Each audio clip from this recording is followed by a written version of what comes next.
నిన్నటి రోజు సాయంత్రము మడకశిర శాసనసభ్యులు నా తమ్ముడు లాంటి వాడు ఎంఎస్ రాజు తోపుదుర్తి ప్రకాష్ రెడ్డి గారి గురించి కొన్ని ఆరోపణలు చేసినాడు అనమాట. ఆరోపణలు చెప్పేదానికంటే వాడు కలుదాయన కోతి మాదిరి ఇష్టానుసారంగా తిక్క కూతులన్నీ కూర్చున్నాడు అనమాట. వాడు మా తోపుదుర్తి ప్రకాష్ రెడ్డి అన్న ఉరానని హత్య చేసేకి వచ్చినారా, నా గన్మేలు తొలగించినారా అని దాని గురించి సబ్జెక్టు మీద ప్రెస్ మీట్ పెడితే ఇద్దరు అగ్రవర్ణాలకు సంబంధించి ఒక అగ్రవర్ణాల కులానికి సంబంధించిన ఒక వ్యక్తి మీద వాళ్ళు దాడి చేయించినారని చెప్పేసి అగ్రకులాలకు చెందిన వాళ్ళు మాట్లాడుతా అంటే ఈ ఎన్డీఏ గవర్నమెంట్ చంద్రబాబు నాయుడు తెలివిగా ఏం చేసినాడు ఈ లోకేష్ అంటే ఒక ఎస్సీ కులం కార్డుని అడ్డం పెట్టుకుంటే ఇక్కడ పొలిటికల్ బ్రోకర్ ఉన్నాడు అనమాట ఎంఎస్ రాజు. ఈయన్ని ముందు అంటే ఒక శిఖండి మాదిరి ఈయన అడ్డం పెట్టి ఈ శిఖండి రాజకీయాలు చేపించి ఆడంగిల కూతులన్నీ ఈ ఎంఎస్ రాజు గారితో కూపించినాడు అనమాట. ఈడు ఎంఎస్ రాజు గారు మాట్లాడతాడనమాట. నిన్న సాయంత్రము ఈడు పెద్ద పుడింగు రాజు అనమాట. పుడింగు రాజని ఫీల్ అవుతున్నాడు అనమాట. ఈడు ఏమని మాట్లాడతాడంటే, తోపుదుర్తి ప్రకాష్ రెడ్డి నీకు గురువారం సాయంత్రం వరకు నీకు టైం ఇస్తాను, నువ్వు చేసిండే ఆరోపణలు ఏవైతే ఉన్నాయో అవి చూపించప్పా అని చెప్పేసి మాట్లాడుతున్నాడు. ఈడు ఈ రకంగా మాట్లాడితే తప్పు లేదు. ఒరే లే ఎంఎస్ రాజు కొడక, నువ్వు తోపుదుర్తి ప్రకాష్ రెడ్డి గురించి మాట్లాడేంత మొగని వేరా కొడక, నువ్వు ఎమ్మెల్యే అయిండొచ్చురా కొడక. ఏ రకంగా ఎమ్మెల్యే అయినవరా నువ్వు? ఉమ్మడి అనంతపురం జిల్లాలో ఎంఎస్ రాజు అంటే ఎంఎస్ అంటే మెటీరియల్ సప్లై చేసే రాజు అని చెప్పి చెప్తా ఉంటారు. అంటే కమ్మోళ్ళకి, చంద్రబాబు నాయుడికి, లోకేష్కి నువ్వు పడగలేసి మంచాల మీద పరుపు పడిచి పూలేసి నువ్వు మెటీరియల్ సప్లై చేసి ఈరోజు ఎమ్మెల్యే పోస్ట్ నువ్వు తెచ్చుకున్నావురా లోకేష్ దగ్గర. నిజంగంటే నాకు నిన్నటి వరకు మా దళిత సోదరుల పట్ల, ఎస్సీ ఎస్టీ పట్ల నాకు రెస్పెక్ట్ ఉండే. ఇన్ని చూసిన తర్వాత ఏదో ఈ రకంగా మాట్లాడతానని అనిపించింది. ఎందుకంటే వీడు ఎస్సీ అనే ఒక కులంలో పెట్టి కులాన్ని కమ్మల దగ్గర, చంద్రబాబు లోకేష్ దగ్గర, పవన్ కళ్యాణ్ దగ్గర తాకట్టు పెట్టినాడు వీడు. ఇన్ని మళ్ళీ ఎస్సీ సోదరులు ఏం పెడితో కొట్టాలని చెప్పేసి అనంతపురం జిల్లా ఎస్సీ వాళ్ళంతా కూడా పొద్దున్నే ఆ టీకేఫ్లో మాట్లాడుతుంటే నేను నిన్నే అనమాట. గురువారం సాయంత్రము నువ్వు ప్రకాష్ రెడ్డి అన్న ఇంటి దగ్గరికి వచ్చే మొగోరు వేరాలే. నువ్వు 19 నుంచి 24 వరకు ప్రకాష్ రెడ్డి అన్న కన్ను ఎరచేసింది అంటే కొడక నువ్వు జిల్లాలో తిరుగుతాంటివేరా కొడక. ఈ పొద్దు నేను ఒక బీసీ బిడ్డని, కురవ సామాజిక వర్గానికి చెందిన ఒక వ్యక్తిని ఉమ్మడి అనంతపురం జిల్లాలో కురుబలు దాదాపుగా 6-7 మంది ఎమ్మెల్యేలను ఎన్నుకునే సత్తా మాకుంది. ఈడు ఎంఎస్ రాజు గారు పాపం కురువలు అని చెప్పేసి అద్దె కట్టలేదు ప్రకాష్ రెడ్డి, పాపం కురువలు అని చెప్పేసి ఒక 5-6 సార్లు కురువలు అంటే పాపం అని చెప్తున్నాడంట. కొడక నువ్వేంద్ర మా కులాన్ని పాపం అనేది? నీకు తోపుదుర్తి కుటుంబము అద్దెకుంటున్న ఇంటి యజమాని వచ్చి నీ దగ్గర ఏమన్నా రెంట్ కట్టలేదని చెప్పినాడా? నీ దగ్గర ఏమని చెప్పినాడా? నీ గురించి, నీ ఆస్తుల గురించి ప్రకాష్ రెడ్డి అన్న బహిరంగంగా మాట్లాడితే దాన్ని నువ్వు ఎవిడెన్స్ చూపించకపోతే అంటే అహంకారం మదం ఎక్కి పోలీసు వాళ్ళు ఉన్నారని చెప్పేసి, నువ్వు యంత్రాంగం నీ వెనకాల ఉందని చెప్పేసి, గవర్నమెంట్ మీద ఉందని చెప్పేసి కొడక నువ్వు ఇంటికాటికి వస్తా అంటావా? లే నిన్న ప్రెస్ మీట్లో ఏమంటావు, ఇట్లా మీసాలు తిప్పి మాదిగి పోలీసమంటావా? ఎస్, నేను మంచిగా మాదిగినే, బీసీ కురవ బిడ్డనైనా కూడా నేను మాదిగినే. కొడక కులంకాటు అడ్డం పెట్టుకుని ఎన్ని రోజులు నువ్వు బతుకుతావు? ఈ ఇతగాడు పాలేగాడు ప్రూఫ్లు చూపిమన్నాడు. గురువారం లోపల నీకు సాయంత్రం లోపల టైం ఇస్తాను, ప్రూఫ్లు చూపినారు. కొడక ప్రూఫ్లు తెచ్చినాం రా కొడక. నువ్వు గురువారం వరకు అవసరంలే, ఆదివారం పొద్దున్నే నా కొడక నిన్న సాయంత్రం నువ్వు ప్రెస్ మీట్ పెట్టినావు, రాత్రికి మీ వాళ్ళందరికీ ఫోన్ చేసి ప్రూఫ్లు తెప్పించుకున్నామా? మీ టీడీపీ వాళ్ళే ఫోన్ చేసి నాకు చెప్తున్నారా?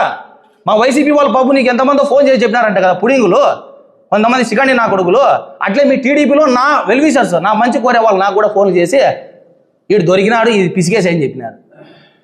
కాదురా కొడక, అనంతపూర్లో మెయిన్ సర్కిల్లో రామ్నగర్లో టీడీపీ పార్టీ ఆఫీస్ దగ్గర సవీరాకు పోయే రూట్లో 2.5 కోట్లు, దాదాపు 2.6 కోట్లు పెట్టేసి నువ్వు ఈరోజు ఇంటిని కొనుగోలు చేసినావు. ఎవరి పేరు మీద కొనుగోలు చేసినావు? నీ సతీమణి, నాకు అక్క లాంటిది, అమ్మ లాంటిది ఉమాదేవి పేరు మీద నువ్వు ఆ ఇంటిని కొనుగోలు చేసినావు. ఎవరితో కొనుగోలు చేసినావు? గంగన ఉమామహేశ్వర రెడ్డితో కొనుగోలు చేసినావు. వాళ్ళకు ఫోన్ చేసి ఏం చెప్తావు? అగ్రిమెంట్ పేపర్లు ప్రకాష్ రెడ్డి ఫోన్ చేస్తే ఇయ్యొద్దు అంటావా? కొడక ప్రకాష్ రెడ్డి అన్న నిజంగా అంటే మనసు పెడితే అగ్రిమెంట్ పేపర్లు నీ దగ్గర లేవు, నిజంగా వాళ్ళ దగ్గరే ఉన్నాయి. ఆయన పీకోలేవురా, ఆయనలు కూడా ఆయన కొంటాడు రా నా కొడక.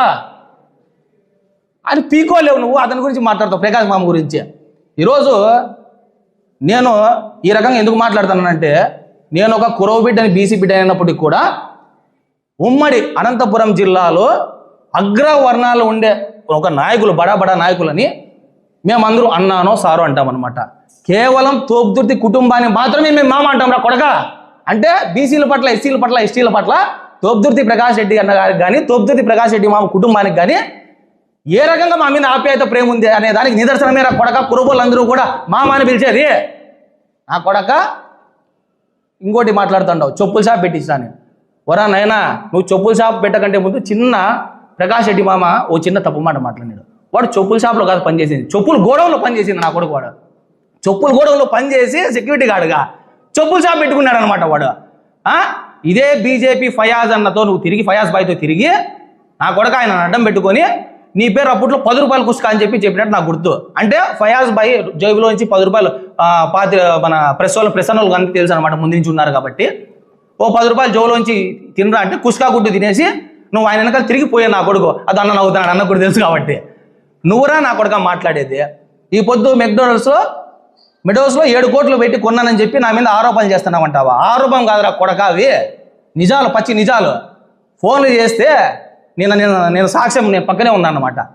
ఏమ్మా 7 కోట్ల విల్లా ఇట్లా అంటే మేము ఎమ్మెల్యే ఎంఎస్ రాజు గారికి మేము అది ఇచ్చేసినాం సార్, ఈ ఖాళీ లేవని చెప్పేసి వాళ్ళ నోటితో చెప్పిండేది ప్రూఫ్లు నాతో ఉన్నాయిరా కొడక. వాళ్ళ నోటితో చెప్పిండే ప్రూఫ్లు నాతో ఉన్నాయి. ఈడేదో నీతిమంతుడు మాదిరి ఇంకొన్ని మాటలు మాట్లాడుతున్నాడు. ఈ నీతిమంతుడు మాదిరి కాదురా కొడక. నువ్వు ఎంఆర్పిఎస్లో ఉన్నప్పుడు యోనికి పడగలేసి కోరిగిపల్లి, నీ సిగనమల కాన్స్టిట్యున్సీలో కోరిగిపల్లి మండలంలో 10 ఎకరాలు స్తోత్రం ల్యాండ్ వనెక్కవనేది. ఆ స్తోత్రం అంటే ఏదో దేవునికి పద్యాలు ఇది చేసుకుంటా దేవుని సేవలు వండుకుంటా ఉండేటోళ్ళు. వాళ్ళ దాంట్లోకి సంబంధించి మా కురువోళ్ళు, తలారులు, బాపునోళ్ళు, వాళ్ళు వీళ్ళు ఆ ల్యాండ్ని ఏదో వాళ్ళు దున్నుకునే ప్రయత్నమో లేదా వాళ్ళ ల్యాండ్లో ఉండే ప్రయత్నం చేసినారు. ఈడు వాళ్ళ ఆ ల్యాండ్ మీద కన్నుబడి ఎంఆర్పిఎస్లో కొంతమంది మాజీ మంత్రుల పేర్లు చెప్తే బాగుండదు. పక్కలో పడగలేసి పైన మల్లెపూలు చెల్లి నేను ఎంఆర్పిఎస్ అని చెప్పి కులం కాటడం పెట్టుకొని ఖాళీ చేపించి 10 ఎకరాలు 87 సర్వే నెంబర్ కూడా చెప్తాను రే ఓపెన్గా లే కొడక.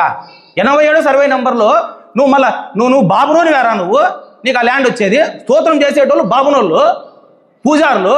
నా కొడక నువ్వు పూజారే, ఆ ల్యాండ్ కబ్జా చేసిన ఆ ల్యాండ్ మీద నీకేం హక్కు ఉందిరా కొడక? చెప్పు. నువ్వు ఇన్ని మాటలు మాట్లాడతావు. ఈడు విపరీతమైన ఎస్సీల మీద, దళితుల మీద ఈయనకి ప్రేమ పుట్టుకొచ్చిందంట. ఎందుకు పుట్టుకొచ్చిందప్ప నీకు అంత ప్రేమ?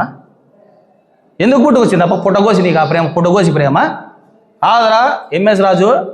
ఇదే చంద్రబాబు నాయుడు గారు ఎవడైనా కానీ దళిత కులంలో పుట్టాలనుకుంటాడా అని పబ్లిక్గా చెబితే ఆయన మెడితో కొట్టుకోకుండా ఈ పొద్దు ఇదే ఎస్సీ ఎస్టీ బీసీ మైనారిటీలకి తోపుదుర్తి కుటుంబం అండగా ఇస్తే వాళ్ళ గురించి నువ్వు మాట్లాడతావు.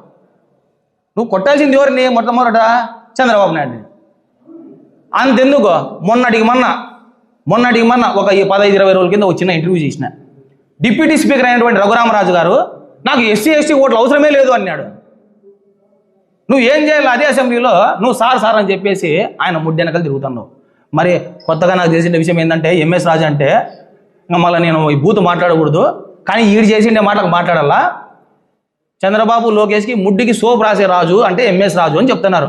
ఎంఎస్ అంటే ముడ్డికి సోప్ వేస్తాడంట. ఈడు మెటీరియల్ సప్లై అంటారు, ఎంఎస్ అంటే ముడ్డికి సోప్ అంటారు. ఇంకా ఎన్ని పేర్లు వినాల్సి వస్తుంది ఈయన గురించి. నువ్వు డెడ్ లైన్ గురువారం సాయంత్రం వరకు అని మీసం తిప్పి చెప్తుండవు కొడక. పోలీసు లేకుండా నువ్వు అడుగు ముందుకేస్తావా?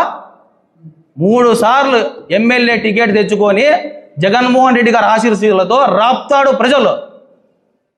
మంచితనంతో ప్రకాష్ రెడ్డి అన్న 1 రూపాయి లేకుండా రాజకీయం చేస్తున్నాడు. వరా నీ మాదిరి ఎమ్మెల్యే అయిన 2 ఏళ్ళకే 7 కోట్లు పెట్టి విల్లా, 2.5 కోట్లు పెట్టి విల్లా. ఇంకోటి చెప్పేది మర్చిపోయినా, ఇది మెయిన్. ఆ నరేష్ అనే ఒక వ్యక్తి ఉన్నాడు హార్మోని సిటీలో. నరేష్ దగ్గర సెంటు 12 లక్షలతో, వీడు సెంటు 12 లక్షలతో 27 సెంట్లు అంటే దాదాపుగా 3.5 కోట్లు. నీకు యాడ్ నుంచి వచ్చినాయరా? నీకేమన్నా 100 ఎకరాల్లో దానిమ్మ తోట ఉందా?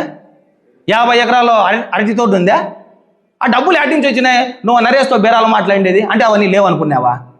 తిరుపతి వెంకటేశ్వర స్వామి మీద నువ్వు ఒట్టేసి చొప్పురా, నువ్వు బేరాలు మాట్లాడలేదా? అదే హార్మోని సిటీలో కార్నర్ బిట్టు గొడ్డు మరి ఆది యాదవ్ అన్నది నువ్వు కొనాలని చూసి నువ్వు మరి అది కొన్నావు, ఏం చేసినావు? నీ తెలివి ఏంటంటే, నీకు బ్రోకర్ తెలివి ఏంటంటే నువ్వు అన్నిటికీ డబ్బులు కట్టినావు, కాకపోతే అగ్రిమెంట్లు మాత్రమే చేసుకున్నావు. అగ్రిమెంట్ పేపర్లు నీ దగ్గర వాళ్ళ దగ్గరే ఉన్నాయి. అందరికీ నేను రాత్రి పాపం ఫోన్లు చేసి ఒక 4-5 గంటలు రాత్రి అంతా బిజీ అనమాట. అయ్యో వాళ్ళు అడుగుతారు అగ్రిమెంట్ పేపర్లు లేదండి, అయ్యో వాళ్ళు అడుగుతారు అగ్రిమెంట్ పేపర్లు లేదండి, అయ్యో వాళ్ళు అడుగుతారు అగ్రిమెంట్ పేపర్లు లేదండి. ఇంత భయపడేటువంటివి మీసం తిప్పి నేను పుడింగును పొడుస్తా అని చెప్పేసి మాట్లాడే అవసరం ఏముంది రాజు? నువ్వు నా తమ్ముడు కాబట్టి నేను ఇంత ప్రేమగా మాట్లాడుతున్నా. ఎస్, తప్పేముంది? నీకంటే వయసులో పెద్దోడైన ప్రకాష్ రెడ్డి అన్నని తమ్ముడు ప్రకాష్ రెడ్డి అన్నప్పుడు నీకంటే 10 ఏళ్ళు వయసు సన్నగుండే నీ తమ్ముడు అయినా తప్పు లేదు కదా, తప్పే లేదు కదా కొడక. నువ్వు మాట్లాడతావా? హోంమంత్రి అనిత మేకప్ గురించి మాట్లాడే నువ్వు ఒక ప్రజాప్రతినిధి, ప్రజానాయకుడు, రాప్తాడుని కాపాడుకుంటూ, రాప్తాడు గడ్డ అంటే తోపుతిరిది గడ్డ అని రాప్తాడు నిరంతరం నీ అట్లాంటి దుష్టు నుంచి కాపాడుకునే వ్యక్తి మీద హత్య జరుగుతా అంటే, కుట్ర పనితే, ఆయన బాధతో మాట్లాడితే నువ్వు మధ్యలో టామన్ జెర్రీ కొట్లాడుతుంటే మధ్యలో ఇటుకుపుల్ల మాదిరి దూరి ఇది ఇద్దలుకున్నాడు అనమాట. మళ్ళీ అంటున్నాడు 7 కోట్లు ఎట్లా వచ్చినాయి డబ్బులు నాకు చూపి అని. ఎస్, విత్ ప్రూఫ్ చూపిస్తారా రాజు? సో నేను ఈరోజు సక్రమంగా మైమకు పుట్టలేదు నేను చూపించకపోతే ఎట్లా? నీకు టీటీడీ బోర్డు మెంబర్గా 18 నెలలు ఇది పోస్ట్ వచ్చి, ఈ 18 నెలల్లో ఒక్కొక్క టీటీడీ బోర్డు మెంబర్కి ఒక రోజుకి 20 VIP టికెట్లు ఉంటాయన్నమాట, బ్రేక్ దర్శనం టికెట్లు ఒక రోజుకి. ఎక్స్ట్రాగా నువ్వు ఎమ్మెల్యే కాబట్టి, అంటే నువ్వు గెలిచలేదు, ఈవెంట్ ద్వారా గెలిచినావు, మేనేజ్ చేసి గెలిచినావు, సరే ఏదో మా దరిద్రం కొద్ది నువ్వు మాకు ఫేక్ ఎమ్మెల్యే. మొత్తం ఒక 26, ఒక రోజుకి 26 VIP బ్రేక్ దర్శనం టికెట్లు అనేది నీకు మంజూరు చేయబడతాయి టీటీడీ బోర్డు మెంబర్గా, ఎమ్మెల్యేగా. ఒక నెలకి ఎన్ని వస్తాయి? 780 టికెట్లు వస్తాయి నీకు, 780. నువ్వు ఈ 18 నెలలలో 13,500 నువ్వు VIP బ్రేక్ దర్శనం టికెట్లు నీకు వచ్చినాయన్నమాట. అదేవిధంగా ఒక 1000 సుప్రభాత్ టికెట్లు నెలకి, అంటే 18,000 18 నెలల్లో ఈ సుప్రభాత్ టికెట్లు. మొత్తం 30,000 టికెట్లు టీటీడీ తిరుపతి దేవస్థానం టికెట్లు యోనికి అమ్ముకున్నావు. అనంతపురం జిల్లాలో మడకశీరలో, సింగనమలలో ఎవరెవరికి ఇచ్చినావు ఈ ఎమ్మెల్యే రెఫరెన్స్ లెటర్లు కానీ, టీటీడీ బోర్డు మెంబర్ లెటర్లు కానీ ఎంతమందికి దర్శనానికి ఇచ్చినావు? నువ్వు కొడక నువ్వు ప్రూఫ్ చూపిరా. నీకు గురువారం సాయంత్రం వరకు నేను డెడ్ లైన్ ఇస్తాను నా కొడక, విత్ ప్రూఫ్ నువ్వు చూపిరా. అంటే వీడు ఎవరెవరికి ఇచ్చినాడప్ప ఈ 30,000 టికెట్లు VIP బ్రేక్ దర్శనం టికెట్లు అంటే పొలిటికల్ హై క్లాస్ బ్రోకర్లకి, బిజినెస్ మ్యాన్లకి. దీని తర్వాత సినిమాకి సంబంధించి అంటే కొంతమంది వ్యక్తులకి, ఇట్లాంటి వాళ్ళకి నువ్వు అమ్ముడపోయి కుప్పగూరి డబ్బులు పెట్టుకొని ఈరోజు రాజకీయం చేస్తావురా కొడక. నువ్వు కొడకం ఒక్కసారి తోపుదుర్తి కుటుంబం గురించి కానీ, తోపుదుర్తి ప్రకాష్ రెడ్డి గురించి కానీ, మా అధినేత జగన్మోహన్ రెడ్డి గారి గురించి మాట్లాడితే 2029 తర్వాత లాస్ట్ డైలాగ్ బలి చెప్పిపోయినాడు మామ, తోపుదుర్తి ప్రకాష్ రెడ్డి మామ. రాప్తాడులో నడిచేది తోపుదుర్తి రాజ్యాంగము కొడక. నువ్వు తట్టుకో ఆ డైలాగ్ ఇని రాత్రితో పడుకున్నట్లున్నావురా కొడక నువ్వు. మరొకసారి చెప్తాను, 2029లో జగన్మోహన్ రెడ్డి గారు ముఖ్యమంత్రి అయిన తర్వాత స్టేట్ అంతా రాజారెడ్డి రాజ్యాంగం నడిస్తే రాప్తాడులో మాత్రము తోపుదుర్తి రాజ్యాంగం నడుస్తుంది. జై జగన్, జై వైఎస్ఆర్సీపీ.